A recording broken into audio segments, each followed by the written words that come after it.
It's Tuesday, November 14. In the headlines, more building officers to be employed. Jamaicans invited to GIS Day Expo. In business news, AS Bryden doubles down on growth plans after JSC listing.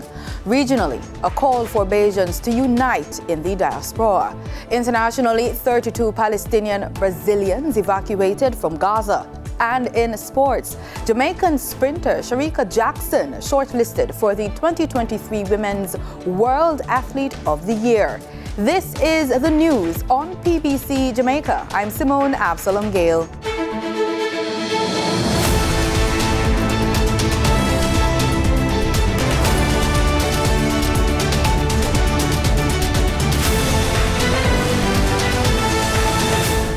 Minister of Local Government and Rural Development Desmond McKenzie plans to increase the number of building officers employed to the island's municipal corporations to bolster their capacity to enforce the building approval procedures.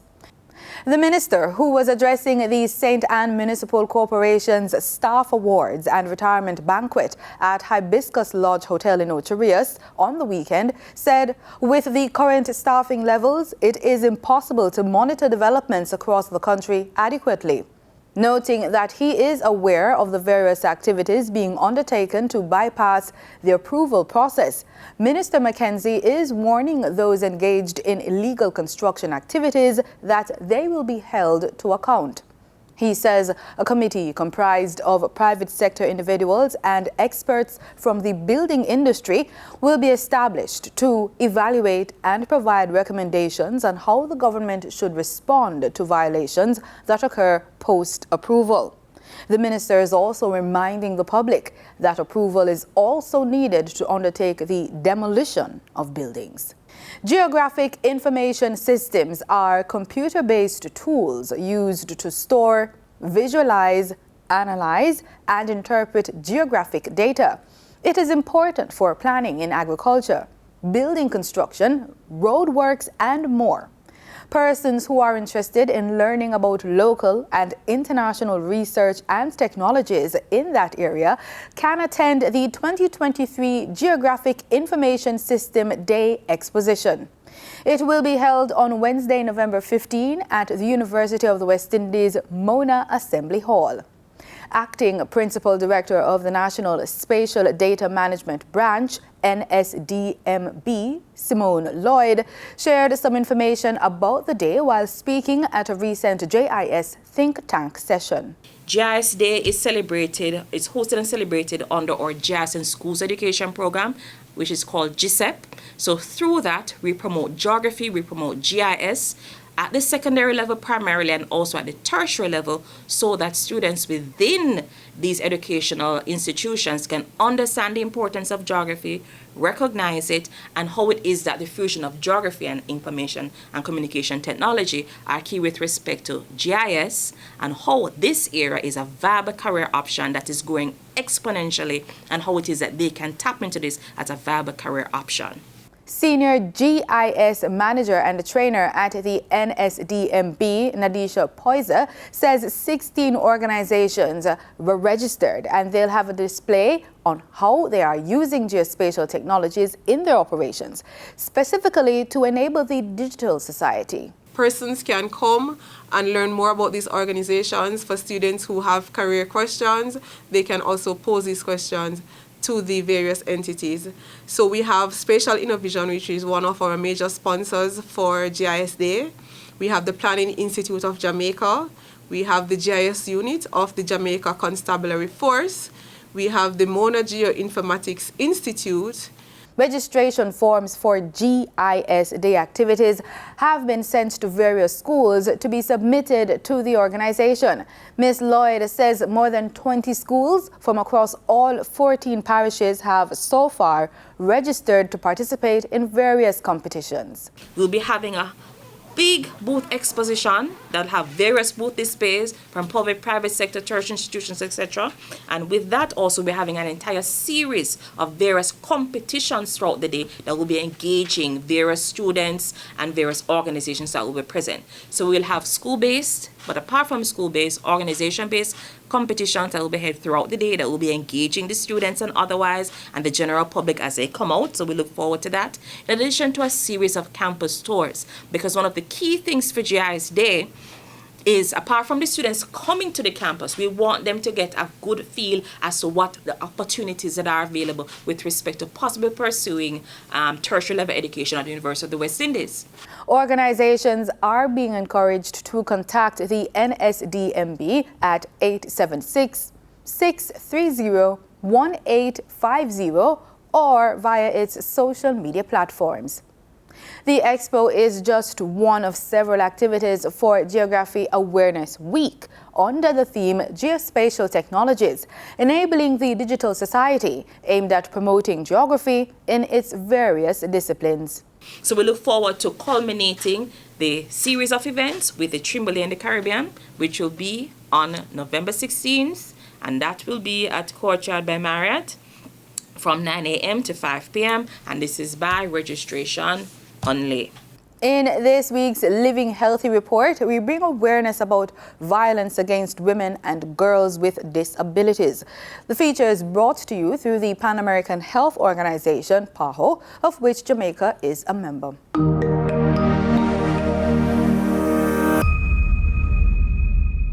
Around the world, more than 1 in 4 women will experience physical or sexual violence in their lifetime from a partner. However, for women and girls with disabilities, the risk of violence is even higher. They are up to 4 times more likely to experience intimate partner violence. Violence against women and girls with disabilities leads to health inequities and poor health outcomes. For example, they may face neglect, physical and mental abuse, and sexual violence. They may experience injuries, sexually transmitted infections, and post-traumatic stress. They may feel fear, shame, or feel trapped if their perpetrator is in their home. They may be reluctant to report violence or seek help because they may face stigma or fear being rejected. When women with disabilities report abuse, people often do not believe them. We need more programs to prevent and address violence against women and girls that are inclusive of those with disabilities. We must increase awareness of violence, educate on safety planning, and promote empowerment, self-determination, and sexual and reproductive rights. This includes monitoring and evaluation so we can better understand what works and what can be improved upon. We also need interventions specifically designed for those with disabilities who face violence and discrimination on account of other aspects of their identity, such as their ethnicity or socioeconomic status. It is important to ensure meaningful participation of women and girls with disabilities not only in these programs, but in other sectors and all aspects of society, working to eradicate violence. Women and girls with disabilities have the same rights to accessible, appropriate, compassionate, comprehensive, and survivor-centered care, and it is up to all of us to respond with respect, accommodate their needs, and eliminate the barriers that prevent them from using services. Violence against women and girls with disabilities is never okay. We must believe them if they report violence. We must work together to end violence and to achieve health equity for women and girls with disabilities. For more information and resources on how to prevent and respond to violence against women and girls, please visit www.pahO.org/en/topics/violence-against-women. Time now for the Business Report with Danita Rodney.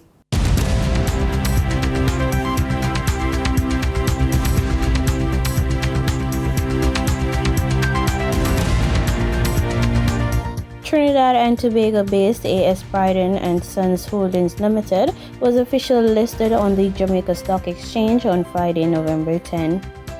The company, which was acquired by Jamaica-based Separate Group in June last year, says while the move is not to raise capital, it will position the company to access more money when needed. CEO of Separate, Richard Pandohi, says major plans are now in place as the company looks to build a multi-million-dollar warehouse in the center of Trinidad and to expand its footprints into Guyana and Barbados. Since the acquisition, the company has seen a 21.3% growth in its workforce, underscoring a clear focus on a growth-oriented agenda. Now for your market updates. In foreign exchange trading for Monday, November 13, the US dollar sold for an average of $156.81. The Canadian dollar ended trading at $114.37. The pound sterling traded for $189.57. And the euro sold for $167.50. In GSE trading, the GSE index advanced by over 733 points. The junior market index declined by over 62 points.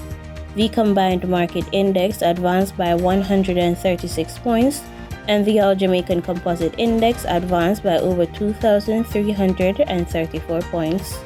Overall market activity resulted from trading in 105 stocks, of which 31 advanced, 62 declined, and 12 traded firm. Stocks advanced for AS Bryden and Sons Holdings Limited, Berita Investments Limited, and Blue Power Group Limited. Stocks declined for 138 Student Living Jamaica Limited, AMG Packaging and Paper Company Limited, and Berger Paints Jamaica Limited. Trading firm were Iron Rock Insurance Company Limited, Kingston Wharves Limited, and Nutford Express Services Limited. The overall volume leaders were Tropical Battery Company Limited with over 12 million units, Future Energy Source Company Limited ordinary shares with over 8 million units, and Trans Jamaican Highway Limited with over 900,000 units. In regional stocks in Trinidad and Tobago, the mutual fund market did not record any activity. On the Barbados Stock Exchange, 0 securities traded. In regional business, the TNT Chamber of Industry and Commerce has extended its membership to companies in CARICOM and internationally in a bid to facilitate new trading opportunities. TNT Chamber President Kiran Maharaj said the chamber had the idea of opening up its membership to other CARICOM members roughly a year ago, but implemented the move in October 2023. She said while members who register outside of Trinidad and Tobago would not have voting rights in the chamber, companies would benefit substantially from its operations. They get the benefits of members, not just the networking, but all of the other services we offer. And they also find ways to build stronger relations, because what you'll find is that we may have expertise or equipment, that they don't have, and vice versa. Ms. Maharaj said this allows networking and trade facilitation to thrive while protecting local members to vote on certain decisions, noting that the Chamber does have some impact for policy framework development in the country. But she said she believes it is an opportune time to open up more trading opportunities since the oil and gas sector is not what it used to be. Anything that will help catalyze our other economic sectors, to me right now, is critical. I mean, that's how I see it, because at the end of the day, we don't have 20 or 30 years to wait. We need to find the strategies and the avenues. And since extending the initial invitation to companies outside of TNT at a trade mission in Barbados, Ms. Maharaj said there has been positive feedback. We're working through, through some of our contacts and representatives in other Caribbean countries, other CARICOM destinations, and that's how we will be pushing it out.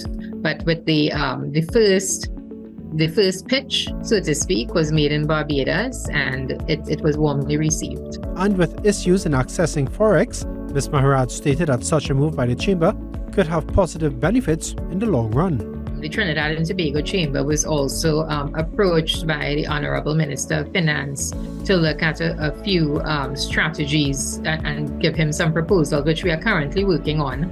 And this is one of those, because we think that by doing this, we will create an opening. With this initiative, the Chamber President said she doesn't expect to see immediate benefits to Forex, but hopes there would be some medium-term results. In international business, the S&P 500 closed slightly lower as investors held their breath before a crucial inflation reading that could provide clues as to how long the U.S. Federal Reserve will keep interest rates elevated. The Dow nudged up nearly 0.2%, the S&P 500 dipped about 0.1%, and the Nasdaq shed roughly 0.2%. The Consumer Price Index report, due out Tuesday, is expected to show prices rose 3.3% in October, down from 3.7% in September. But core prices, excluding gas and food, are expected to remain unchanged from the previous month. Meanwhile, a survey out Monday from the Federal Reserve Bank of New York showed consumers' expectations for inflation are softening. That could be a positive sign for Fed policymakers and the direction of interest rates, says Tom Martin, Senior Portfolio Manager at Globalt Investments. Inflation expectations are actually more important than inflation itself, and that's the number we're getting tomorrow is the number itself. But how consumers are reacting and how they think about prices and what they think they're going to be over the next year or 3 years is very important. Monday's muted stock moves come on the heels of Moody's late Friday lowering its outlook on the U.S. credit rating to negative from stable. A federal budget deadline looms this weekend, which, if missed, could result in a government shutdown. In company news, shares of Boeing rallied 4% after Bloomberg News reported that China is considering resuming purchases of the 737 MAX aircraft. Dubai's Emirates also placed an order for 90 more Boeing jets at the opening of the Dubai Air Show on Monday. Mega caps on the move included Tesla, shares of which rose 4%. But shares of tech giants Apple and Microsoft each slipped just under 1%. In market data for oil prices edged higher on Tuesday after the International Energy Agency raised its demand growth forecast, adding to bullish sentiment from the previous day's OPEC guidance. Brent crude futures gained 21 cents to $82.72 a barrel, while West Texas Intermediate futures climbed 21 cents to $78.47. And that was the business report on PBCJ. I'm Danita Rodney. In regional news, a clarion call was made for Barbadians in the diaspora to unite. It came during a service of Thanksgiving at the St. James Cathedral in Toronto to celebrate Barbados' 57th anniversary of independence and a second year as a republic. As we unite, as we come together, and as we lean on each other in order to move forward and to build this better tomorrow, I want us to keep the words of our Lord and Savior dear to us every time. I want us to look out for each other. I want us to look out for our fellow man. And throughout these independence celebrations, the Consulate General of Barbados, for those of you who are aware, we unite again with the entire diaspora throughout Montreal, Edmonton, Calgary, Vancouver, everywhere else in Canada that's celebrating. And we post for you their celebrations. A house divided against itself cannot stand. Therefore, the teaching is simple. If we are going to stand together as a diaspora, if we are going to make things better, not only for ourselves, but for our children, if we are going to stand together and build a better tomorrow, we cannot do it by ourselves because two is better than one. As I leave you this evening, think about the folly that we have done when we did it by ourselves. Think about the Hebel that we recreated where we attempted it on our own. In Guyana, Region 3 has invested nearly $2 billion in climate change mitigation measures.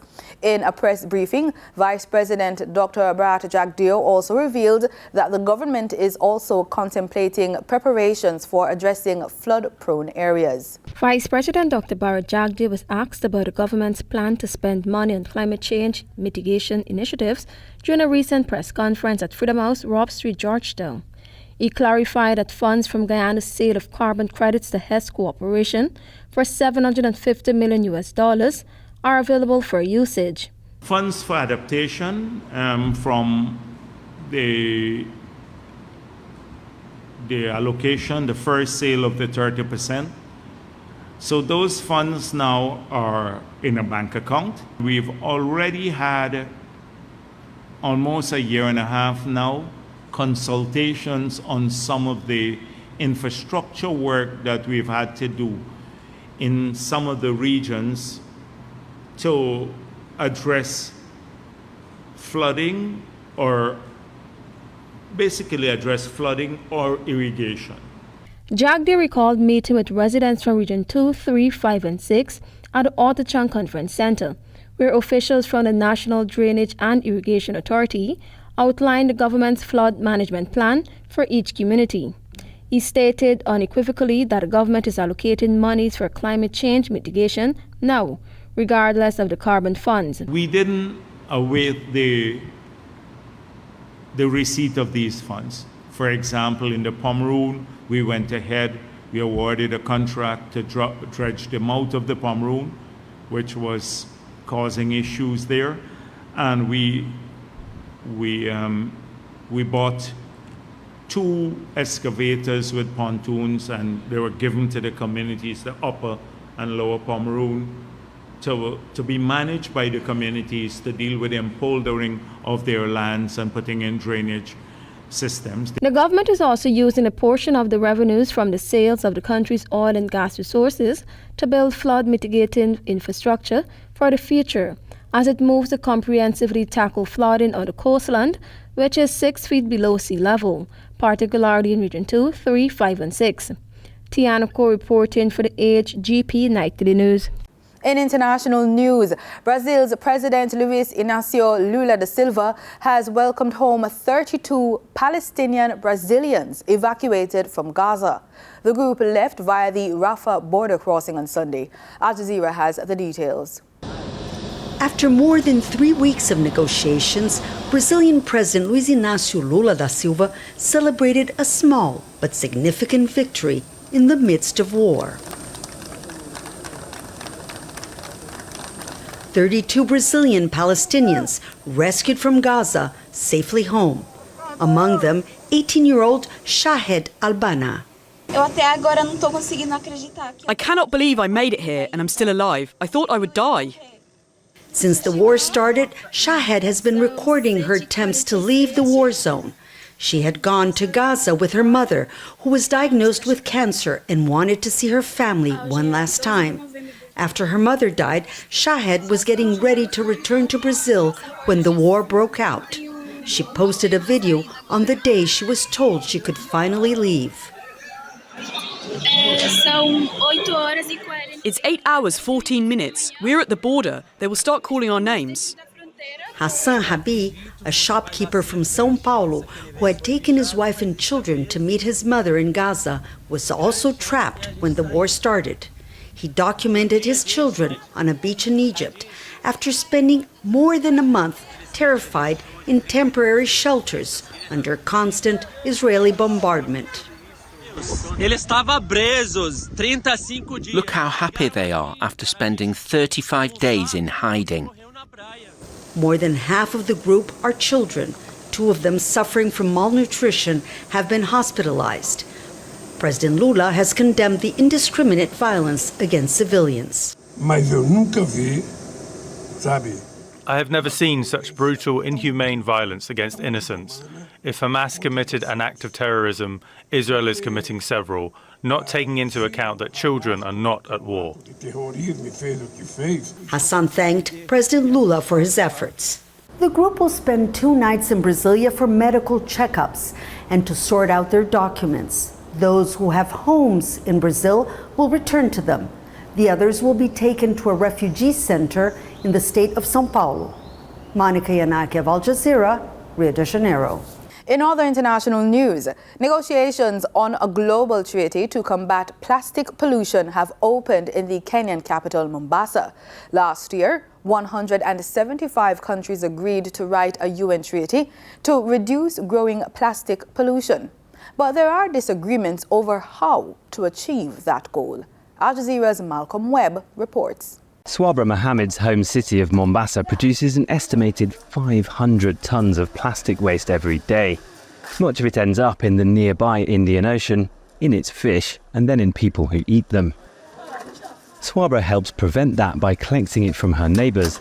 A social enterprise called Baus Taka buys it and sells it to recyclers. It's a good thing the governments are meeting and we hope they'll support us. This project helps us to clean the town and to reduce pollution.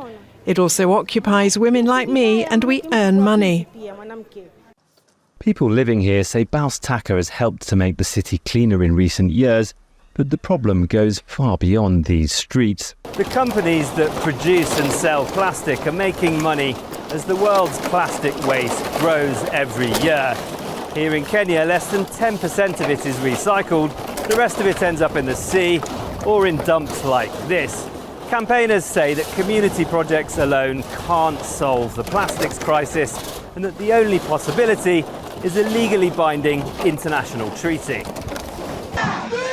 As representatives of 175 governments meet in Nairobi to continue negotiating the UN treaty, these protesters say the problem is far from solved. Countries that are also beneficiaries of oil, or they produce oil, they may want to derail the process because they feel we are affecting the way they are the main source of income. Therefore, it is not a walk in the park. About 60 countries at the summit are calling for binding rules to reduce the production of plastic, but major plastic and oil producers, including the US, say the focus should be on recycling instead. Rich economies have historically produced the most plastic, but poorer countries pay the price and end up with much of the waste. The negotiations are due to be completed next year. People are waiting to see if the treaty will change that. Malcolm Webb, Al Jazeera, Mombasa, Kenya. In sports, two-time World Athletics Championships women's 200 meters gold medalist Sharika Jackson has made it on the short list of 5 athletes for the 2023 Women's World Athlete of the Year honors. According to the World Athletics, the Jamaican and World Athletics Championships record holder and Diamond League champion made the final after 3-part voting that reduced the list from 11 after the voting closed on October 28. And on the pitch now with cricket, Trinidad and Tobago's Red Force and West Indies wicket-keeper Joshua Da Silva will lead the West Indies A-team on their upcoming tour of South Africa. Here are the full details on the touring team. The Cricket West Indies senior men's selection panel today named the West Indies A-team for the upcoming tour of South Africa. The West Indies will play 3 4-day test matches against South Africa A from the 21st November to the 8th of December. Joshua Da Silva, the wicket-keeper batsman, has again been named as captain following the West Indies A victory in the series in Bangladesh earlier this year. Tevin Imlach, the other wicketkeeper batsman, has been named as vice-captain. The 14-member squad includes 5 players with test match experience. Da Silva, batsmen Kirk McKenzie and Tejnarayan Chandrapal, along with fast bowlers Jaden Seals and Sherman Lewis. The squad also includes 3 newcomers to the international level. Kevlon Anderson, the right-handed batsman, fast bowler Shamar Joseph, and all-rounder Apajai Mansingh. All 3 made their first-class debuts earlier this year. Andre Coley is the head coach for the tour. The assistant coaches are Jimmy Adams, the former West Indies Test captain, and Sean Tate, the former Australia fast bowler.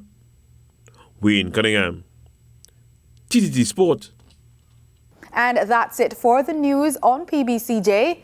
You can follow us on our social media platforms at PBCJamaica. And do remember, we are the People's Station.